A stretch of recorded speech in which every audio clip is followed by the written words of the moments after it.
Welcome back to Republican Roundtable. I'm Max Reimer, your host, and we are covering elections as of late, and we have a local candidate who is running for House District 63B, friend of the show, Frank Pafko. Thank you, Max. Frank, thank you for joining us today on the Republican Roundtable. Where is 63B? 63B is the eastern 4 precincts of Richfield, pretty much from Lyndale Avenue to Cedar and from 73rd Diagonal Boulevard North. Okay. It does take in three corners of Lyndale Avenue and 66th. So we got that little corner up there by Richfield Lake and up into 35W and the crosstown.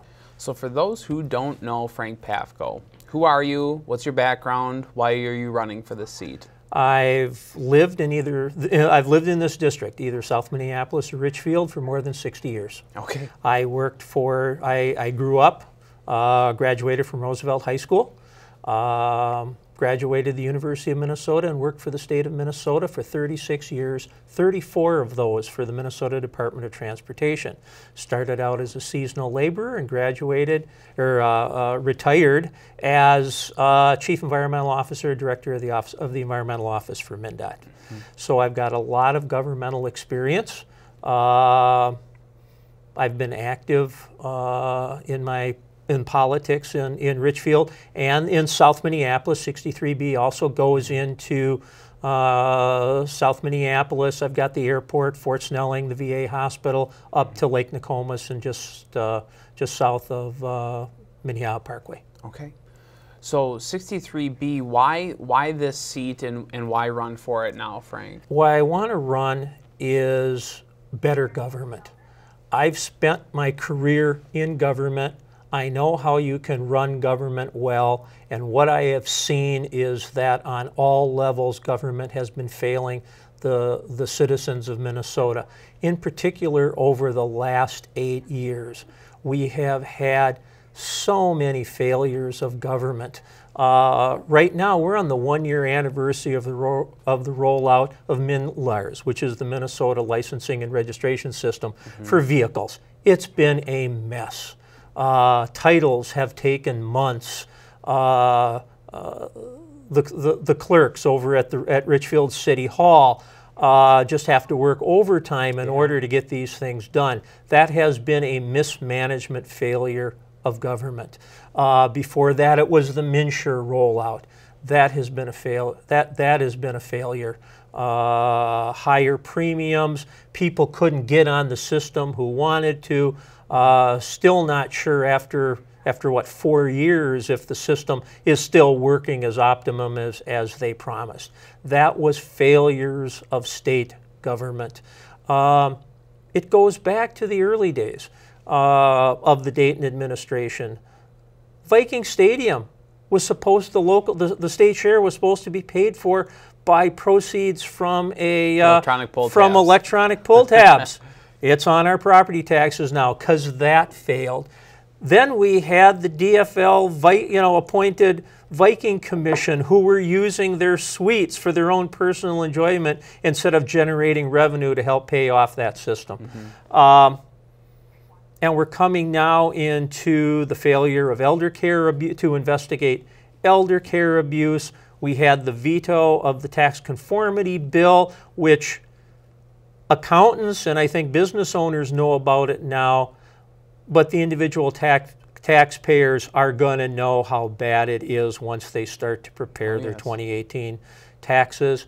And even when we get a new governor and a new legislature, there's not going to be enough time to fix it before you have to start filing those returns. It's going to be a mess. That's right. And to that end, conformity is so important because those SALT deductions, some of your property tax deductions, they're going to be outrageous. You are going to feel the full sting of a Minnesota tax burden. Absolutely. I'm in that area where I don't know if I'm still going to be able to itemize or take. It's definitely going to be to my advantage to take the federal. Yes. But I need to itemize in order to keep state from hammering me, and I don't know how that's going to turn out.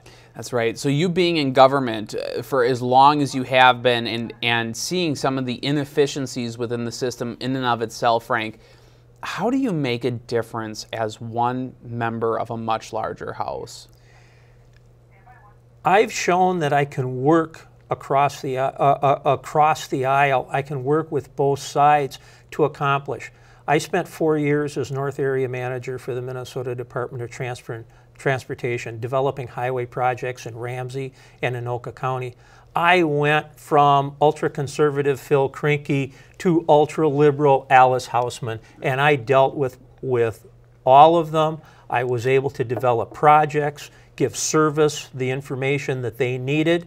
Working in the Office of Environmental Services, I accomplished a lot of things, but just before I retired, I was recognized by Governor Dayton. Me and my team got an award for collaboration in governmental efficiency, working with the Minnesota Department of Natural Resources to streamline the permitting process for bridge and culvert replacements over streams, and to be able to turn that in from a very expensive, time-consuming effort that every city, county, township had to deal with, to a general permit system that was clean, that had standard mitigation measures that didn't have to be redesigned every time. And the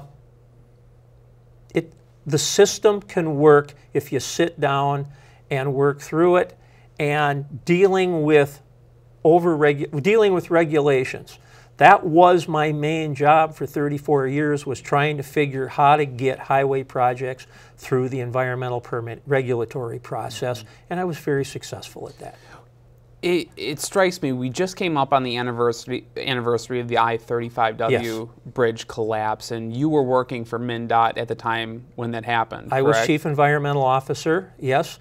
Remember it well? Recall that scenario. What was that like? It's a shock. I mean, I came home, wasn't paying attention. My cousin calls me. My daughter was at the university in that era, and I would pick her up or drop her off on my way to and from work. Went across that bridge almost on a daily basis. It was my commute route when I worked those 4 years for Metro. My cousin called me and said, "Are you all right?" "Yeah." "Melanie, all right?" "Yeah." "Turn on the TV." "What?" "No, turn on the TV." And you turn it on, and bridges are not supposed to fall down. You stare at it. You're in shock. You go in the next morning to work, and our Metro district had performed in 12 hours. They turned Highway 280 into a freeway and the major detour route for 150,000 vehicles a day.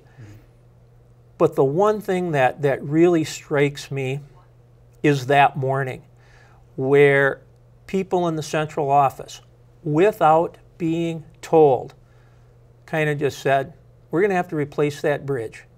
What do I have to do to get a new bridge done?" And they just started doing it.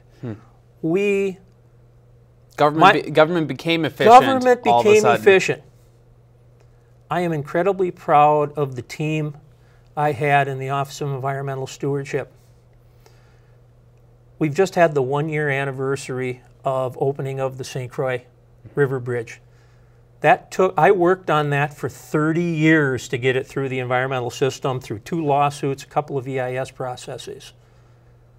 We did the same process, not full EIS, we did the same process for the new 35W bridge in 9 days. We were able let's just take that in. 30 years versus 9 days, and at very least a similar process. It was the same process, but we had built relationships with the regulatory agencies. There are emergency procedures in all federal regulations, like in the historic review process, which is called Section 106. Normally, you give the state historic officer 30 days.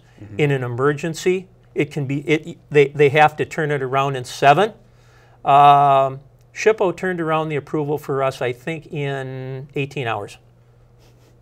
That's how government can come together and work efficiently. You're not going to do that on every project. You're not going to do 9 days, but it doesn't have to take 30 years. And it doesn't have to take, in the case of MNLARS, like we covered before, it doesn't need to take $100 million over 10 years either. Right. No. So it can be done much more efficiently. I've had 34 years of dealing with that. I've been retired now for 6 years. I've observed it from afar, and we can deliver better government. So Frank, fast forwarding now to your campaign, what other issues are you bringing to the table? My expertise is transportation and the environment. That was my career. I know how to get projects through. I also know what's an efficient project, what's a cost-effective project, and what isn't. I am not a fan of light rail transit, spending $2 billion at $140 million a mile to deliver a train that goes from point A to point B and back again, versus being able to add lanes to an existing freeway at $10 million a mile, or build a new freeway like 610 at $50 million a mile, is much more effective for more people. We can build bus rapid transit, not on separate alignments, but on min-pass lanes, on arterials like the one on Snelling Avenue. Those are cost-effective ways to provide transit rather than these boondoggles that are more designed to create profit for the landowners along them than to actually provide a transportation alternative. Environment, I spent my time at MnDOT trying to find ways to fit infrastructure projects into the environment, and if possible, leave it better leave the environment better than when we started. I worked on the wetland banking system before it was required by any state or federal regulations, and we've replaced hundreds, if not thousands, of acres of wetlands in Minnesota for the highway system. It's been utilized by both townships and counties as well as MnDOT. I'm also very passionate about the education. Again, this is all better government. I'm passionate about the education system. I was in school 50 years ago. Minneapolis school system was pretty good. I've got 2 children. They're 11 and a half years apart. I have 2 only children. For my son, who's now in his mid-40s, that wasn't a bad, the school system was still pretty good. My daughter, who is in her early 30s, it went downhill tremendously. And now my grandchildren are entering school and work very hard to make sure they're in a good charter school system because the existing regular public school system is not serving them. Test scores, graduation rates have declined tremendously over these last 50 years, and we have to do something different. The experiment has been done. We have thrown money at the problem, and it has failed tremendously. The charter school system seems to be working well. I think we have to give students the choice of what schools they go to, because we cannot force them to keep going to failing schools. Absolutely. Frank, how can people get in touch with you and find out a little bit more about your campaign? Well, they can contact me. My email is pafko4@gmail.com. My website is pafkoforhouse.com. And my handle is what I've been doing for the last 6 years, which has been commenting on, or last 5 years, commenting on transportation issues for the Up and Adam radio show and podcast. My Twitter handle is @Transazar, Trans, capital TSAR. Very good. Frank Pafko, thank you so much for joining the Republican Roundtable. Thanks, Max. Been a pleasure. Good to see you. Thank you all for joining us on the Republican Roundtable. I'm Max Reimer. Until next time.